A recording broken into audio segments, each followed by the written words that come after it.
বাহুবলী আর হচ্ছে বিজিএল দেখেন আমরা ক্ষেতের থেকে মানে আসলে সরজমিন থেকে আমরা ভিডিও করার জন্য চেষ্টা করি।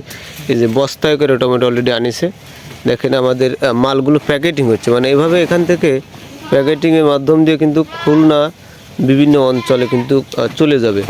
তো আসলে অনেকেই বাজার থেকে টমেটো কেনার সময় বলেন যে ফরমালিন দেওয়া বা বিভিন্ন রকমের কেমিক্যাল ব্যবহার করা, কিন্তু মূলতই তা নয়। এই যে গাছ থেকে তোলা এবং দেখেন বোট আছে, তো আসলে এই বোট থাকা মানে কিন্তু অরিজিনাল ভালো টমেটো এবং গাছ পাকা, কাঁচা পাকা দু ধরনের আছে। তো আসলে অনেকে ভুল বোঝেন যে কোনো কেমিক্যাল দ্বারা কিন্তু পাকানো হয়। এই যে বস্তায় করে নিয়ে আসছে অলরেডি।